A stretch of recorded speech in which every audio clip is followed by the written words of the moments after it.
What are your top suggestions for someone that's marketing on a budget? I'm planning this trip and we're in Edinburgh, Scotland. What do you think the future of dental marketing looks like? Vision starting to come to you about the future. And I would just tell you, just trust yourself, man. ADEC's Smart Start program offers first-time practice owners their deepest discounts on equipment and furniture for 2 years, plus other savings and complimentary services. Ask your ADEC rep for details and start smart with ADEC. Join Doctors Savanah Craig and Ronnetta Sartor as we navigate life beyond graduation. Real conversations about forging our own paths in our early years in our careers. There's a reason it's called practicing dentistry. Welcome back to our part 2 episode with Joshua Scott from Studio 88. All right, Josh. So we want to be respectful of your time. So we want to hit you with some rapid fire questions before we finish up to, you don't have to answer them in like one word or anything like that because these are tricky, but that's how we'll finish this off. So what are your top suggestions for someone that's marketing on a budget? Marketing on a budget, it would depend on what the budget is, but I would say, honestly, your best bang for the buck is going to be in social media. So creating content there and just building an audience. That's for a low budget practice. That's where I would go. What are your top myths that you want to dispel regarding dental marketing or marketing in general?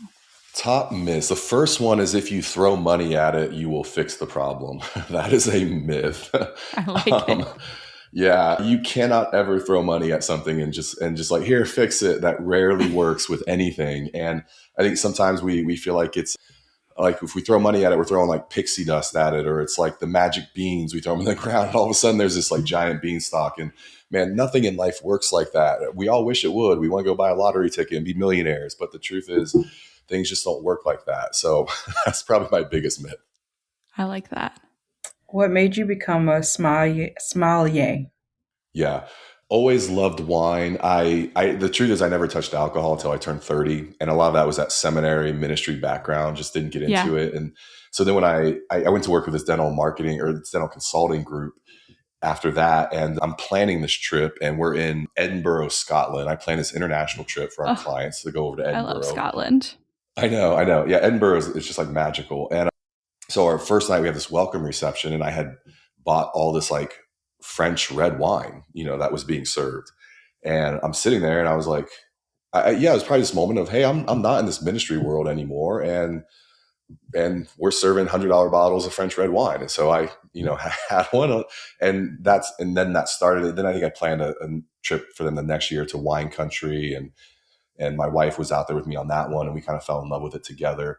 And then COVID hit 2020 and I was like working so much. And I thought, I need a hobby right now to like get my mind off of this. And so I signed up and did level 1, level 2, level 3.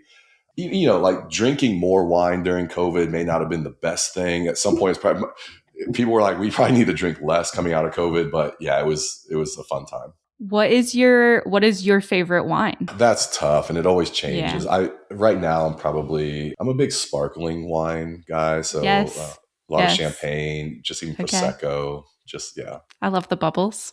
Yes. What do you wish the general public knew about dentistry? Because you're coming from an outside perspective and dentistry is a weird world. So what would be some things that you wish everybody else knew about dentistry and dentists? I wish they knew how beautiful of a profession it was. It's one of the most innovative professions out there. It's humans serving humans. There's a real beautiful like service component to it. But even beyond all that, I mean, just the health benefits and the longevity. Charles Mayo said to the American Medical Association in 1948, he said a patient with complete dentition and what he called optimum oral health should expect to live on average 10 years longer. And if you think about Charles Mayo saying that to a group of doctors, physicians in 1948, like how far ahead of his time was he to make a statement like that? And ever since then, all the research has come back to it. It shows that. There's a book called Real Age. Michael Roizan talks people through like, okay, if you smoke, like add 7 years to your life, so you find this real age. And one of his things was he said, having periodontal disease, you're going to add 10 years to your life. Like you're 7 years older. He also Mm-hmm. said the converse of that is if you're in optimum oral health, you can subtract 3 years from your life. So you have this 10-year swing of being in optimum oral health. And so we've seen it over and over again. And I think that the American public, I don't think understands that. But, going to the dentist and that relationship, it's a decision about longevity and quality of life. Beautifully said. You can be the spokesperson for dentistry going forward. Yeah, I need you in my office, like at every hygiene appointment. Yeah. Can you Just make put them those all like in. patient videos that we play in the waiting room? Oh yeah, yeah. No, yeah, I joke around with practices sometimes, and I'm like, man, what if you guys had like on your scrubs or t-shirts or something that was like, by being here today, you can live 10 years longer. Ask me how. Like Yeah. it'd be a fun way to just engage patients for sure. I Yeah, love that would be that. huge. So, what do you think makes dentistry as a business different than any of the other businesses that's out there? I think you guys having to be a technician, a provider, and also run a business, I think makes it really, really unique. There are other professions that are like that for sure, but it's very hard, especially early on, to realize like you have a business, but that business also demands you having a job in the business, where a true business doesn't necessarily need that. Like if at this point with Studio 88, I mean, if I stepped away, that thing is still running. I definitely have value as a CEO and my leadership of what I'm doing, but I'm not necessarily chair side, so to speak. I don't have to go in on Monday to produce revenue for the thing to keep going. And so that's a uniqueness that I think is hard to navigate sometimes. You can build a really big practice all on your shoulders, but you decide you want to go away for a month in the summer. I mean, maybe you can have some hygiene checks happening, but that summer month takes a massive hit on revenue because of it. And so learning how to build a business that isn't so reliant on you is a really interesting skill set to develop and like perspective. Going off of that, how have you seen the dental landscape change in, the 12 years you've been doing this? What would you say are kind of the biggest differences now in dentistry as a whole? Probably two things. I would definitely talk about innovation. I think the last 10 to 12 years, man, so much. I mean, I think they were 3D printing before a lot of people even knew what 3D printing was. If you think about just the first set of like CEREC mills and things like that. So what I watch happen sometimes, I mean, people now just even milling their own like Invisalign, Dentures. Yeah, I was going to say, Invisalign. well, yeah. I mean, I've seen the big mills like in practices that can actually produce like a same day denture. That's crazy. But even just doing, like aligner trays, it's wild how far that's gone. And that's just one piece of it. I mean, we could talk about diagnostics and all the other things. What's happening right now with AI and diagnostics is also it's mind boggling. But I would also, obviously the DSO consolidation, I think you can't talk about the last 10 years without talking about that and how that's affecting dentistry and what's happening there. And I think a lot of it hasn't been good, and usually in early cycles, a lot of it, yeah, we don't have a handle on it. I think now we're seeing some good sized groups come around that are really have patient care first and foremost. They're not just trying to build something to sell it or flip it or recap. It's like we actually have a model here of growing an organization. So yeah, I think those two things. That's awesome. Beyond what you kind of mentioned earlier, what do you think the future of dental marketing looks like? The future of dental marketing. Do you like candlelit dinners? Do you like late night walks on the beach? Do you want to watch the sunrise over your own lakefront property? Do you want slow mornings?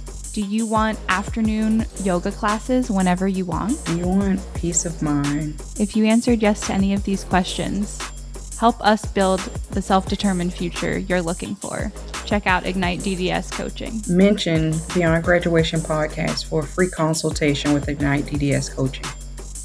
I really think with AI, we're going to get to the point where a lot of things if we go back to that right brain, left brain, a lot of things on the performance side, I think we're going to probably be able to handle and automate more with AI. What I still think is going to be a huge variable, and I see this for the next at least decade, is the creative. I think AI is going to really struggle with the creative. And even as best as AI can do it, I still think there's an advantage to humans working with AI to go, oh my gosh, I've got this idea. And what if we took this angle and now you're using AI to build it?